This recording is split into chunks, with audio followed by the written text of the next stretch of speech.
Hoje eu tô aqui para falar de um livro que tá me dando muito trabalho. É Memórias de uma Geisha.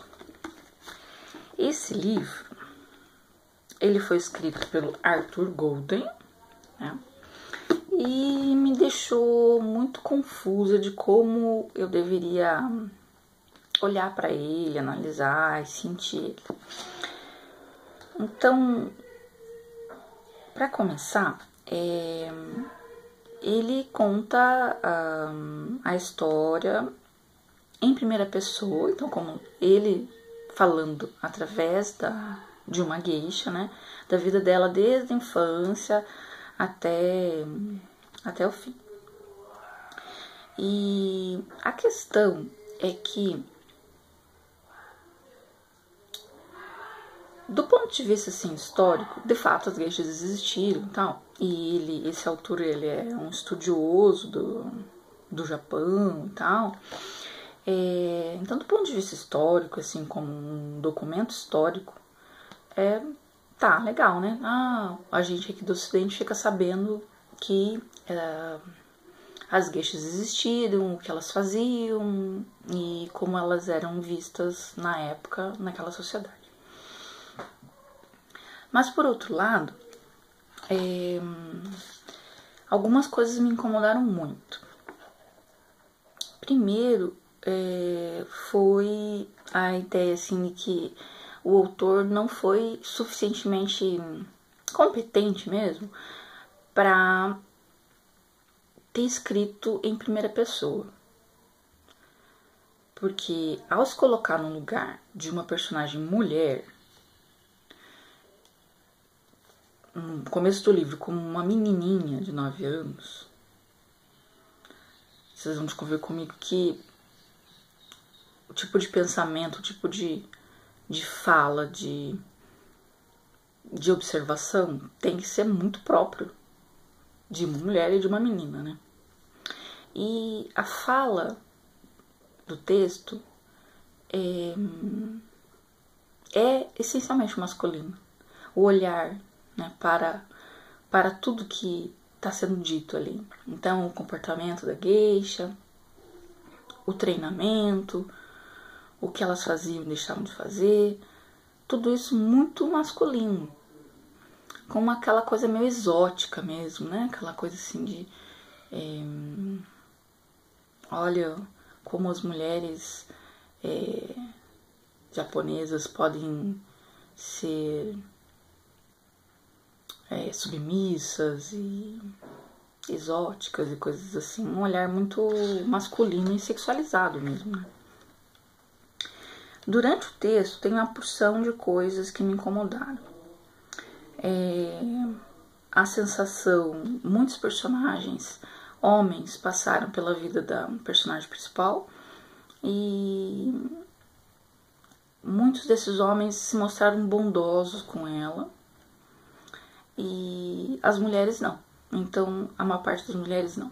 Então, dá a sensação muito grande de que a mulher é aquele ser frágil que tá lá, que tá para ser salvo, né, pelos homens e tal. Então, veja, eu assisti o filme desse livro há alguns anos e eu não tinha reparado numa série de coisas. Primeiro que o filme e o livro realmente não é a mesma linguagem, né? Mas principalmente porque na época que eu vi o filme, eu não tinha uma série de referenciais. Não tinha lido uma série de coisas e tal. Principalmente sobre gênero, né? Então agora que eu tenho esses referenciais sobre gênero, fica impossível ler esse livro sem você pensar, pô, mas não acredito que esse cara tá falando isso, né? Então o texto, ele pretende ser um texto sedutor, né? Então tem até aqui, ó, de um jornal, né, uma crítica de um jornal americano falando: impressionante, de tirar o fôlego, absolutamente sedutor.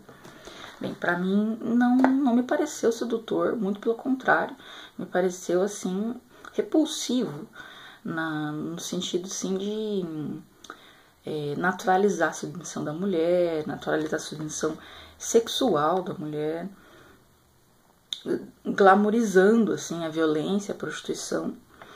E mesmo quando a gente pensa, não, mas a geisha não é só uma prostituta, ela também é treinada para entreter os homens nas festas e tal.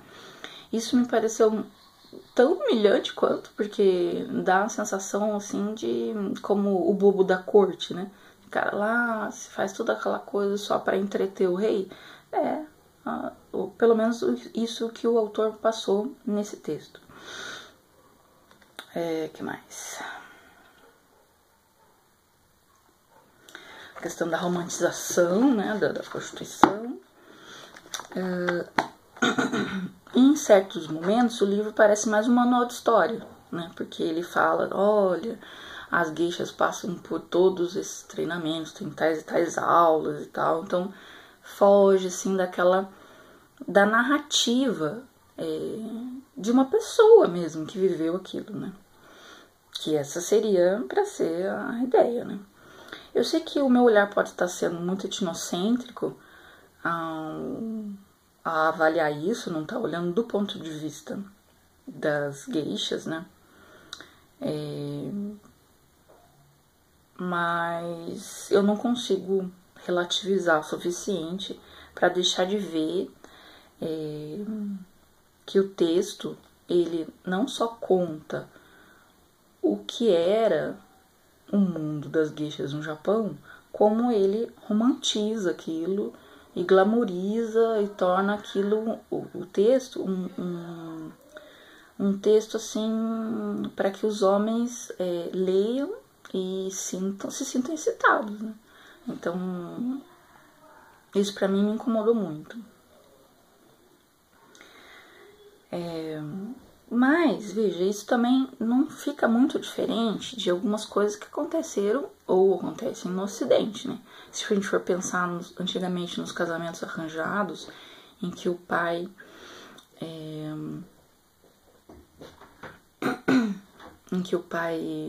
dava a filha em troca de um bom casamento, um bom acordo econômico, é basicamente a mesma coisa.